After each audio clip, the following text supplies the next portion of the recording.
आप तपस्या पे बैठे हुए थे। हाँ जी। मैंने कोशिश की थी कि आप तक पहुंचूं, पता ही और उस समय मेरे शरीर में ऐसे लगने लगा कि जैसे लग रहा था कि पूरे शरीर में अग्नि प्रज्वलित होने लगी है, और फिर मुझे भागना पड़ा। जी प्रभु जी। गर्मी लगती नहीं? आपको नहीं लगती? नहीं। पूरी तरफ से अग्नि की लपटें थी महाराज जी, चारों तरफ से थी। जी प्रभु। कहीं पर यहाँ तक कि परिक्रमा मार्ग पर जो परिक्रमा लगा रहे थे, वहाँ से 10 मीटर की दूरी पे लोग परिक्रमा लगा रहे थे, वो धरती भी तप रही थी। जी प्रभु। आप तो महाराज जी पूरी अग्नि में बैठे हुए थे। वो गोरक्षनाथ जी की मेहरबानी सर, गोरक्षनाथ बाबा जी की कृपा। लेकिन मैंने देखा कि उस स्थान पर वृक्ष सूख रहे हैं, वृक्ष की पत्तियां सूख रही हैं, टहनियां सूख रहे हैं। वो आप देखोगे 10 दिन के बाद सब हरे हो जाएंगे। 10 दिन के बाद फिर हरे हो जाएंगे? हाँ बिल्कुल हरे हो जाएंगे। वैसे हाँ जी। मैं फिर वृंदावन से भागा चला आऊंगा देखने के लिए, अवश्य आना, और फिर वही वृक्षों का दर्शन करूंगा। बिल्कुल। दोस्तों, त्याग और तपस्वी की साक्षात प्रतिमूर्ति केदारनाथ बाबा जी के दर्शन आप लोगों ने धुनी में रमते हुए देखा। हमारा सौभाग्य है कि धुनी के बाद बाबा जी का साक्षात्कार हो रहा है, दर्शन हो रहा है, भावपूर्ण दर्शन हो रहा है, और सौभाग्य से बाबा जी का आशीर्वाद मिल गया, क्योंकि इतने सहज हैं, इतने निर्मल हैं, इतने पावन और पवित्र पुण्य हैं कि बड़े ही सहज और निर्मल भाव से बाबा जी ने आदेश दे दिया और बातचीत का सिलसिला शुरू करेंगे। लेकिन वो दृश्य मैं आप सबको याद कराऊंगा। 1008 धुनी पर बाबा जी रम रहे हैं, चारों तरफ धुनिया है। और जब मैं बताऊं कि मैं कोशिश कर रहा था कि बाबा जी तक पहुंचूं, तो आगे बढ़ा तो पूरी अग्नि की जब लपटें एकदम बढ़ी तो ऐसे लगा कि पूरा शरीर जलकर भस्म हो जाएगा। वहाँ से उल्टे पांव मुझे लौट कर आना पड़ा, लेकिन बाबा जी 40 दिन से लगातार उसी धुनी पे रम रहे हैं। तो कैसे इतनी शक्ति आई, कैसे इतना साहस आया, और किस कारण से बाबा जी धुनी पर बैठे हुए हैं, तप पर बैठे हुए हैं, 1008 धुनी की तपस्या कर रहे हैं, उन सब के बारे में बातचीत करेंगे। सबसे पहले ऐसे संत भगवान को बहुत बहुत दंडवत, बहुत बहुत प्रणाम, बहुत बहुत दंडवत। महाराज जी, हमारा देश वैसे ही त्याग और तपस्वियों का देश है। यहाँ पर दधीच अपने शरीर की अस्थियों को दान दे देते हैं वज्र के लिए, राजा शिवी अपने शरीर का मांस दे देते हैं एक पक्षी की रक्षा के लिए। ये भाव कैसे आया कि 1008 जो है विश्व शांति की, विश्व शांति के लिए? हाँ जी जी, भाईचारा कायम करने के लिए, भाईचारा कायम करने के लिए। हाँ जी। तो कैसे अनुभूति हुई कि विश्व में अस्थिरता है, विश्व में अशांति, महामारी वगैरह आई हुए हैं, उनको हटाने के लिए? जी, ऐसे मन में भाव आया कि अब विश्व की शांति के लिए। हाँ जी। पहले कोरोना काल में भी भोजन की व्यवस्था कर रखे थे। जी जी। अब जमींदारों को जो धरना चला हुआ था उसमें रोटी की व्यवस्था कर रखे थे। जी। और अब भी यहाँ एक दुल्हेड़ी में ब्लड रोटी बैंक चला हुआ है, उसमें जो भोजन सामग्री है वो अपने हैं। तो महाराज जी, जैसे विश्व कल्याण, यहाँ पे नेत्र निःशुल्क नेत्र चिकित्सालय बना रहे हैं जी, पिछली साइड में बनाया है अभी जी। तो उसको विश्व कल्याण के लिए महाराज जी जैसे बैठे हैं आप, तो 51 धुनी पे रम सकते थे, 101 पे, मैंने पहले 5 की थी जी, फिर 7 की, फिर 9 की, फिर 11 की, फिर 22 की, 44 की, 88 की, और पिछली बार अड़ेवा गौशाला में 108 की थी, अब की बार 1008 की है। तो एकदम इतनी बड़ी कैसे महाराज जी? लास्ट तपस्या 251 1008 की मेरी लास्ट तपस्या है। 1008 की लास्ट, जो अपन साधु समाज में लिखते हैं ओम श्री श्री 1008 1008 जी जी, वो इसीलिए। आप लोगों से मेरा करबद्ध निवेदन है, पूरे देश नहीं दुनिया भर के जितने सनातन धर्म, सनातन संस्कृति को मानने वाले लोग हैं, जानने वाले लोग हैं, वो सभी लोग जान लें कि जब 1008 धुनी जब रमते हैं, ऐसी साधना कठोर तपस्या करते हैं, तब पूजनीय श्री श्री 108 की उपाधि मिलती है। महाराज जी का ऐसा कहना है, और उसी त्याग और तपस्या के लिए बैठे हुए हैं। महाराज जी, जब आप तपस्या पे बैठे हुए थे, हाँ जी, मैंने कोशिश की थी कि आप तक पहुंचूं, पता ही और उस समय मेरे शरीर में ऐसे लगने लगा कि जैसे लग रहा था कि पूरे शरीर में अग्नि प्रज्वलित होने लगी है, और फिर मुझे भागना पड़ा। जी प्रभु। जी। गर्मी लगती नहीं? आपको नहीं लगती? नहीं। पूरी तरफ से अग्नि की लपटें थी महाराज जी, चारों तरफ से थी। जी। कहीं पर यहाँ तक कि परिक्रमा मार्ग पर जो परिक्रमा लगा रहे थे, वहाँ से 10 मीटर की दूरी पे लोग परिक्रमा लगा रहे थे, वो धरती भी तप रही थी। जी प्रभु। आप तो महाराज जी पूरी अग्नि में बैठे हुए थे। वो गोरक्षनाथ जी की मेहरबानी सर। गोरक्षनाथ बाबा जी की कृपा हाँ जी, है, हाँ जी, आशीर्वाद है। उन्हीं का आशीर्वाद है। महाराज जी, बाबा जी की कृपा तो सच अनुपम है और ऐसी शक्ति और साहस भर देती है। लेकिन मैंने देखा कि उस स्थान पर वृक्ष सूख रहे हैं, वृक्ष की पत्तियां सूख रही हैं, टहनियां सूख रहे हैं। वो आप देखोगे 10 दिन के बाद सब हरे हो जाएंगे। 10 दिन के बाद फिर हरे हो हाँ जाएंगे? बिल्कुल हरे हो जाएंगे। वैसे हाँ जी, मैं फिर वृंदावन से भागा चला आऊंगा देखने के लिए, अवश्य आना और फिर वही वृक्षों का दर्शन करूंगा। बिल्कुल। और परसों का आपका निमंत्रण है। जी जी जी जी परसों का भंडारा है, तपस्या संपूर्ण होगी। जी जी। काफी देखिए महाराज योगी आएंगे, आएंगे, साधु महात्मा भी काफी आएंगे। 400-500-600 साधु महात्मा हो जाएंगे। जी जी जी प्रभु। महाराज जी, देखिए प्रकृति प्रेमी भी बहुत हैं, प्रकृति के प्रति जो है सहज और निर्मल भाव रखते हैं, और उनको बहुत दर्द भी है कि वो जो पेड़ जो है सूख रहे हैं, कह रहे हैं बड़े दावे के साथ, प्रामाणिकता के साथ कि 10 दिन में वो पेड़ फिर हरे हो जाएंगे, और ये हमारा सौभाग्य होगा कि उन पेड़ों के वृक्षों का दर्शन करने आऊँगा। महाराज 10 दिन में हरे हो जाएंगे अवश्य। हाँ जी अवश्य। ये महाराज जी की शक्ति है, ये महाराज जी का त्याग है, तपस्या है, और मैं दावे के साथ मैं भी कह रहा हूँ, और इसलिए कह रहा हूँ कि जिस प्रकार से महाराज जी उस अग्नि के बीच में बैठे हुए थे, तो वो वास्तव में कोई संत भगवान ही बैठ सकता है, साधारण पुरुष की इतनी हिम्मत ही नहीं है, क्योंकि वहाँ पर 1 मिनट भी टिक पाना, रुक पाना बड़ा बहुत ही मुश्किल हो रहा था।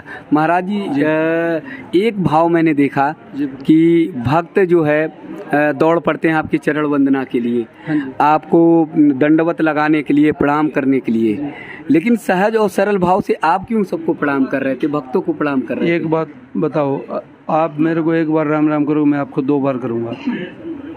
एक बार का नियम है। शास्त्र आप जैसे एक बार राम राम बोलते हैं किसी को, जी, तो उसने 2 बार बोलना पड़ा, राम राम भाई राम राम जी। तो इसलिए ऐसा वो हमारा आदरमान कर रहे हैं, तो हमने भी तो उनका आदरमान करना होता है। जी। तो आप तो संत भगवान हैं, संत हैं, और संत का हाथ आशीर्वाद के लिए उठता है। जितना नमन करते हैं ना, उतना ही परमात्मा खुश होता है, खुश होते हैं। संत को लक्ष्मी वास करती है। लक्ष्मी ये हाँ जी, यदि नम्रता नहीं होगा तो है क्या अपने पास? जी, नम्रता जरूरी है। हाँ जी जरूरी है, सत्य। ये महाराज जी की बहुत बड़ी सरलता है कि स्वयं भक्तों को प्रणाम करते हैं, और जहाँ जहाँ मैं देख रहा था सब भक्तों को प्रणाम करते हुए महाराज जी आगे बढ़ते हुए, आगे चलते हुए चले जा रहे थे। महाराज जी मैं देख रहा था शरीर पर पूरी भभूत लपेटे हुए थे। हाँ जी।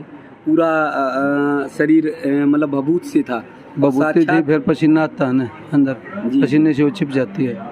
छिप जाती है। जी जी। तो इस बीच एकदम महाराज जी बेचैनी नहीं होती है? एकदम कुछ नहीं लगता है? कुछ नहीं। अच्छा जी। और एक भाव मैं देख पाया जो आपको, वो मैं देखकर आनंदित हो गया कि आप एकदम सहज सरल तरीके से धुनी के बीच से निकले आए, और मैं जब आया था तो एकदम पसीने से तरबतर था। सत्य वचन जी। वो गुरु गोरक्षनाथ जी की कृपा से, समाधि वालों की देन। आपके चेहरे पे जरा भी भाव नहीं था कि आप इतने अग्नि के बीच से निकल कर आ रहे हैं। सत्य है जी। वो उनकी कृपा है जी, प्रभु की जी, प्रभु की कृपा की इच्छा है। संत की से शरीर में कैसे आए महाराज जी? पहले तो सर्विस थी, सरकारी जॉब थी। सरकारी जॉब में थे जी? किस डिपार्टमेंट में? Sugar mill. शुगर मिल में जी। तो कैसे मनाया? पटवारी की काम था, जमाबंदी सजराना सब जी, पड़त सरकार तहसीलदार का हुक्म लिखना जी, सारा काम कर दिया जी। तो क्या कोई स्वप्न आया नहीं, या कोई भाव आया? वैसे ही एकदम अचानक कि संत बनना है? हाँ जी। और सब कुछ छोड़ दिए? सबको छोड़ दिया। कितने साल पहले महाराज जी? 8 जनवरी 2014 2014 को जी। कह दिया तेरा तुझको अर्पण क्या लागे मेरा, सत्य वचन छोड़कर चले आए। हाँ जी। महाराज जी जैसे बता रहे हैं कि गवर्नमेंट जॉब में थे, एक सरकारी नौकरी में व्यक्ति जिसका शरीर आरामदायक हो जाता है, आराम से जो जीवन यापन करता है, वो व्यक्ति इतनी कठोर साधना कर रहा है, इतनी कठोर प्रार्थना और तपस्या कर रहा है। तो महाराज जी विश्व कल्याण की भावना एकदम उत्पन्न हो गई। एकदम शुरू से ही थी नीति। तो इसमें सामाजिक काम करने की, सामाजिक अब भी जो छोटा बच्चा बेसहारा हो, किसी कारणवश माँ बाप उसकी फीस देने में असमर्थ हो और पढ़ने का इच्छुक हो जी, अब हाल की घड़ी में 60 बच्चों की फीस भरता हूँ जी। 60 जो भी 60 बच्चों की ऐसा है जो 60 बच्चों की फीस भरते हैं। हाँ जी। और लड़के की शादी 36 बिरादरी में किसी के सबको कन्यादान देते हैं। 36 बिरादरी में? हाँ जी। सब में करना? हाँ जी, सब में एक सम्मान। या किसी कारण से माँ बाप नहीं है बच्ची को, या कोई आहारी बीमारी से पीड़ित है, उसमें शादी का सामान दे देते हैं। जी जी। हाँ जी। मान सिंह दिवांग का मंद बुद्धि का अनाथ आश्रम बना रखा है। ये कहाँ पर महाराज जी? जाडली। अच्छा। ओम श्री गोरक्षनाथ। ओम श्री गोरक्षनाथ। हाँ जी। उसमें कितने लोग हैं? 89 लोग। हाँ जी। जी जी जी। लगभग भोजन तो 125 के करीब करते हैं डेली। हाँ जी, एक टाइम में 125। हाँ जी, 125 सुबह, 125 शाम को। जी जी जी। हाँ जी। जी। मैं आप सबको बता रहा हूँ, एम्बुलेंस सुविधा यहाँ भी है और वहाँ की भी है। फ्री सेवा एम्बुलेंस की जी जी अंदर खड़ी है। जी जी। गौशाला की एम्बुलेंस भी। गौशाला के लिए भी एम्बुलेंस। हाँ जी। कहीं पर अगर गिरी है या बीमार है, हाँ जी, कोई भी तो उठा कर लिया। हाँ जी, बिल्कुल जैक सिस्टम लगवा रखा है। जी। अगर सच्चे संत की परिभाषा आप सबको देखनी है, जाननी है, सीखनी है, तो पूजनीय श्रद्धेय केदारनाथ बाबा जी से जानिए। संत का यही भाव है, हमारे सनातन संस्कृति में, सनातन धर्म में यही भाव है। आप गौ सेवा करिए, आप अनाथ बच्चों को पढ़ाइए, आप किसानों की मदद करिए, आप जो भी दुर्बल, निर्बल, कमज़ोर हो उसकी मदद करिए। और कैसे निर्मल भाव से महाराज जी कह रहे हैं कि कन्याओं के दान के लिए मुझे बुलाइए, मैं दौड़ा चला आऊँगा।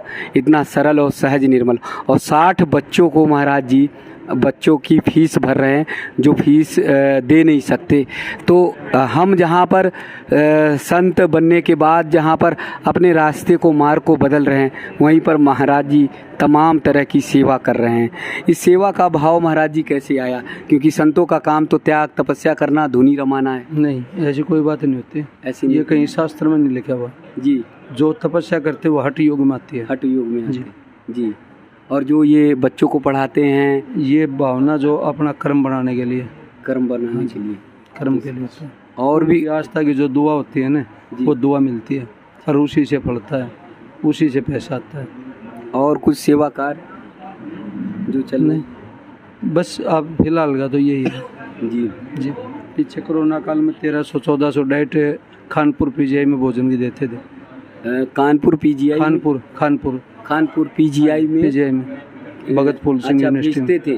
हाँ जी, पैकिंग करके 1300-1400 डाइट डेली, डाइट सुबह भी शाम। जी जी। 1300-1400 सुबह, 1300-1400 शाम की। जी हाँ जी। तो एक चीज़ तो महाराज जी समझ में आ रहा है आपके जीवन से, और देखते देखते मैं अगर ज़्यादा देर बैठा तो मैं भी बाबा बन जाऊंगा। दान शिविर का जो काम है, मल कहीं कोई भी अनाथ है किसी टाइम भी, उसके लिए वह बात है कि ब्लड की कोई ज़रूरत है पड़ी, तुरंत सेवा करें। हाँ जी जी। 600 किलोमीटर हो, 200 हो, पहुँचने का जो समय लगे, लेकिन ब्लड मिलेगा उसको। जी जी। एक बात और समझ में आ रही महाराज जी कि अगर सरकारी जॉब करते तो घर परिवार गृहस्थी में ही लिपटे रहते। संत बनकर आपने पूरे समाज को, मुझे लगता है कि पूरा परिवर्तन करने का काम किया है। अपने बड़े पूर्वजों की देन है जी, इनका आशीर्वाद है जी। अच्छा। और आज की नई पीढ़ी तो पूर्वज को भूलती जा रही है महाराज जी। ये हमारे दादा गुरु जी। और नई पीढ़ी हम सब जो है पूर्वजों को भूलते जा रहे हैं, अपने दादा को, अपने बाबा को। एम कार की बात होती है, अहम कार, एम से। जी जी। महाराज जी, इस गांव में क्या क्या परिवर्तन हुआ? कितने अभी पता चला है कि 10 महीने पहले आए। हाँ जी जी। यहाँ पे पहले नशे का प्रकोप ज़्यादा था। नशे का? हाँ जी। अब कम से कम आधे से भी ज़्यादा चेंजिंग है। अच्छा, तो उन्हें कैसे समझाया, हम बताया? समझाया, सुबह शाम पाठ सुनते हैं, बैठते हैं, बस गीता का पाठ होता है सुबह शाम। गीता का पाठ? हाँ जी। अच्छा, यहाँ पर होता है? हाँ जी, सुबह शाम डेली। तो उससे उनके हृदय में परिवर्तन आया? हाँ जी, चेंजिंग हुई, बदलाव आया, काफ़ी बदलाव आया। और कुछ क्या लक्ष्य रखा है कि गांव में परिवर्तन करना, बदलाव करना? तो पहले तो मंदिर का कार्य का और नेत्र चिकित्सालय का, उसको निःशुल्क जो भी लेंस खर्चा, चश्मा, चेकअप का सब फ्री, वो सारा खर्चा फ्री वो देंगे। हाँ जी। तो अभी तो इसी गांव में बने रहना है, आशीर्वाद देना है? लास्ट स्थान है यहीं पे, यहीं पर? हाँ जी। अब रम गए हैं? हाँ जी, अगर संपूर्ण हो जाएगी। अगर गांव से गए तो ये गांव वाले आधे तो प्राण दे देंगे, क्योंकि इतना भाव आ गया है। मैं देख रहा था, इतनी भक्ति थी गांव के लोगों में कि मतलब मैं भी कई बार ये 8 गांव जोड़ के जब मंदिर का काम चालू किया था। 8 गांव? जी। अच्छा। अब 2-3 गांव और बढ़ गए। 2-3 गांव और बढ़ गए तपस्या के बाद 3 गांव और जुड़े। अच्छा, मंदिर के लिए कर? मंदिर के लिए जी। तो ये आप लाडिया वाली, इंदी वाली और डाणी लक्ष्मण 3 गांव और जुड़े हैं जी। अब फिर हम ले चल रहे हैं आपको तपस्या की ओर, तपस्थली की ओर। ये सब इतनी बड़ी व्यवस्था करना, 1008 जैसे धुनी रमती है, सब सेवकों का काम है। सुबह 4 बजे 150 बच्चे आते हैं, सुबह 4 बजे सुबह 4 बजे आते हैं। हाँ जी, 150 जो निस्वार्थ भाव से निस्वार्थ भाव से अपना धुनी कोई लगाते हैं, अपने आप गौशाला लाते हैं, कुछ मोल मिलते हैं, कुछ मांग के लाते हैं और अपने आप लगाते हैं। अब तक कितने उपले लग चुके होंगे? 14 लाख 14 लाख अब तक 14 लाख लग गए। 2 दिन के, कल के परसों के 1 लाख से ऊपर के बकाया बचे हुए। तो 15 लाख के करीब। हाँ, 15 से ऊपर जाएंगे। 15 से ऊपर ये उपले आएंगे जी। तो अचानक महाराज जी जब ये बात कही होगी तो लोग आश्चर्य में हो गए कि उपले की व्यवस्था कहाँ से करेंगे? शुरू में तो अचंभित थे, आएगा कहाँ से कर पाएंगे इतनी बड़ी लेकिन सब भाइयों ने एकजुट हो गए किया। जी जी जी जी। हम लोग तो 20 से क्या 50 किलोमीटर दूर से भी आपका नाम पूछ रहे हैं, हर कोई व्यक्ति बताता जा रहा, गांव-गांव में जो है इस समय आपकी चर्चा है। सब गुरु पीरों का आशीर्वाद है, गुरु इनकी बड़ों की देन है। सनातन धर्म के लोगों के लिए, संस्कृति के लोगों के लिए क्या कहेंगे कि हम सबको क्या करना चाहिए, कैसे सदमार्ग पे चलना चाहिए? सबको एक सम्मान समझना चाहिए। सब अपने भाई हैं, सब माई बहन अपनी बहन है। जी जी। जब भी मतलब उसके अंदर दया भावना होगी जी। यदि हम दूसरे को तुच्छ समझेंगे तो दया भावना कहाँ से होगी? जी। भारत ऋषि मुनियों का देश, त्यागी और तपस्वियों का देश है। इसी के कारण से विश्व में जाना जाता रहा, इसी के कारण विश्व में विश्व गुरु कहलाता रहा। लेकिन आज संत महात्माओं का सम्मान मान उतना ज़्यादा नहीं हम कर रहे हैं। वो कई जगह बात है, गलत काम होने के कारण विश्वास उठ गया था। जी जी। इस वजह से ये कैसे लौटेगा? हो जाएगा, विश्वास जमेगा। जी जी बिल्कुल। विश्व में तमाम संकट आते, जैसे कोरोना का संकट आया, यूक्रेन में युद्ध का संकट आया, भारत में कहीं संकट आता रहता। इस सब संकट का क्या कैसे संकट को वह बात है, पाठ से ही निवारण होगा जी। भजन और पाठ से निवारण होगा उसका। भजन ही पाठ से जी जी। सत्संग से महाराज जी ने जो मूल मंत्र दिया है उस सब को अंतर मन में, अंतर आत्मा में हम सब उतार लें तो भारत फिर विश्व गुरु बन जाएगा, फिर भारत दुनिया को मार्ग दिखाएगा, फिर भारत रास्ता दिखाएगा।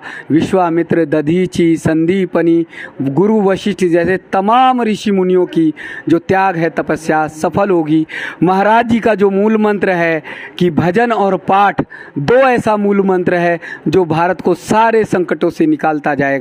तो मैं यहाँ के सभी गांव वासियों से निवेदन करूंगा, आग्रह करूंगा, और साथ ही इस वीडियो को देख रहे हैं, महाराज जी का दर्शन कर रहे हैं, विश्व के कोने कोने में बैठे सभी भक्तों से निवेदन करूंगा कि आज संकल्प लें कि हम भजन और पाठ 2 को नियम के अनुसार करेंगे। और अगर इसे करते रहें तो महाराज जी का कहना है कि इतनी बड़ी शक्ति बनेगी, इतनी बड़ी शक्ति बनेगी कि भारत के सामने बड़े से बड़े देश भी नष्ट नाबूद हो जाएंगे, टिक नहीं पाएंगे। तो आइए एक बार फिर धर्म की जय हो, एक बार केदारनाथ बाबा जी की जय हो, और एक साथ संकल्प लें। तो एक बार सभी पुनः सभी लोग बोलिए केदारनाथ बाबा जी की, केदारनाथ बाबा जी की, धर्म की, अधर्म का बाबा जी का ये मूल मंत्र सभी लोग दोहराएंगे और हर हर महादेव बोलेंगे, जिसके नाते से बाबा जी धुनी पर बैठे हुए हैं। विश्व का हर हर महादेव, हर हर महादेव। एक बार फिर मैं अपने भैया से कहूँगा, महाराज जी का तो दर्शन कराया, बाबा जी का दर्शन कराया, गुरु महाराज जी का भी दर्शन कराइए भावपूर्ण, क्योंकि बैठे बैठे गुरु महाराज जी आ गए तो ये हमारे लिए और सौभाग्य की बात है और आशीर्वाद की बात है कि दर्शन हो गया और महाराज जी ने बड़े भाव से हाथ भी उठा दिया, जीते रहो बच्चा। यही आशीर्वाद हमारे गांव-गांव में था, यही आशीर्वाद हमारे घर घर में था, और इसीलिए कल्याण था, इसीलिए लोक कल्याण होता था। किसी में राग देश लड़ाई झगड़े नहीं हुआ करते थे, ये केवल जीते रहो बच्चे के आशीर्वाद से। अब एक बार गाँव वालों से मैं संकल्प लूँ करूँगा, गांव वालों से मैं निवेदन करूँगा, जो बाबा जी ने कहा है उसको हम सब प्राण और प्रण से निभाएं, उसका निर्वहन करें। और ये जो मूल मंत्र बाबा जी आज इस गांव से दे रहे हैं, पूरी दुनिया तक में फैलना चाहिए, पूरे कोने कोने में पहुंचना चाहिए। और वो ये कि हम भजन करेंगे और नियमित पाठ करेंगे। जिससे संभव हो पाए तो सिर्फ वही हाथ खड़ा करेंगे, और जिनसे नहीं हो पाए तो कोई बात नहीं, हम प्रयास करेंगे, आज नहीं तो कल, परसों नहीं तो आगे करते रहेंगे। तो आज से मैं तो व्यक्तिगत तौर पे संकल्प ले रहा हूँ, भजन और पाठ के लिए समय निकालूंगा। अगर आप लोग भी निकाल सकते हैं तो हाथ जोड़कर हाथ ऊपर करिए और हर हर महादेव का जय घोष करिए। देखिए मेरे गांव के लोग हैं, बड़ूद चैना गांव के लोगों ने हाथ ऊपर खड़ा कर दिया है। हर हर महादेव, हर हर महादेव।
आते ही, प्रवेश करते ही बाबा जी उसका चरण स्पर्श करते हैं, रज को माथे लगाते हैं। गांव में आनंद का माहौल है, गांव में भक्ति का माहौल है, गांव में भाव का माहौल है। और इधर देखिए, चाहे पाँव में कंकड़ लगे, चाहे कुछ भी लगे, लेकिन बाबा जी बस नंगे पाँव अनवरत अविरल चलते चले आते हैं, बढ़ते चले आते हैं, बड़े ही सहजता से, बड़े ही सरलता से। और भी ऐसा व्यक्ति नहीं है जो बाबा जी के आशीर्वाद से वंचित हो। हर कोई बाबा जी के आशीर्वाद को पाता है, हर किसी को बाबा जी आशीर्वाद देते हैं, हर किसी को बाबा जी भाव से भर देते हैं। इतने सरल और सहृदयी संत हमने नहीं देखा कि जो इतनी कठोर साधना कर रहे हो, कठोर तपस्या कर रहे हो, और उसके बाद इतनी सरलता से, इतने सहजता से, बड़े ही शालीनता से आ रहे हो। जरा एक बार देखिए, मंदिर का दृश्य भी आप सबको दिखाऊंगा। धुनी से उठने के बाद पद यात्रा करते हुए आगे बढ़ रहे हैं, और बढ़ते बढ़ते बाबा जी आ रहे हैं अपनी धुनी पे। इस धुनी पर, जिस धुनी की बदौलत उन्होंने परिक्रमा की शुरुआत की, और यहाँ पर भाव से भर देने वाला वो दृश्य देखिए। बाबा जी वंदना कर रहे हैं, बाबा जी पूजन कर रहे हैं और साक्षात यहाँ पर विराजमान है गुरु गोरखनाथ बाबा। उनका आशीर्वाद भी लेंगे। यहाँ पर बाबा जी परिक्रमा करके पूजन करके आदेश लेकर महाराज जी से पूजनीय श्रद्धेय गुरु गोरखनाथ बाबा जी से आदेश लेकर फिर आगे बढ़ेंगे, फिर आगे धुनी के लिए तैयारी करेंगे अगले दिन के लिए। इसलिए यहाँ पर आदेश ले रहे हैं और जिसके हाथ पे साक्षात गुरु गोरखनाथ का आशीर्वाद हो, गुरु गोरखनाथ बाबा जिनको आशीर्वाद दे रहे हो, तो फिर आप ये समझिए ना कि वो तो वज्र हो जाएगा, फिर आप समझिए ना वो तो शक्ति से भर जाएगा, वो तो साहस से भर जाएगा। गुरु गोरखनाथ बाबा जी का भी छवि बहुत भावपूर्ण दर्शन कराइए। सामने विराजमान हैं और अद्भुत से लग रहे हैं, साथ में उनके त्रिशूल है और अलख निरंजन की तरह बाबा गुरु गोरखनाथ विराजमान हैं। बाबा जी ने यहाँ धूनी पर अर्पित की हवन की सामग्री अर्पित करने के बाद जो है वो आह्वान कर रहे हैं अग्नि देवता को, हे अग्नि देवता इस बार पूरे गांव का कल्याण करो, हे अग्नि देवता इस बार पूरे प्रदेश का कल्याण करो, हे अग्नि देवता इस बार विश्व का कल्याण करो, विश्व का कल्याण करो, विश्व का कल्याण करो। क्योंकि हमारी परंपरा है, संत महात्मा विश्व के कल्याण की ही कामना करते हैं, विश्व के कल्याण के लिए ही जय घोष करते हैं।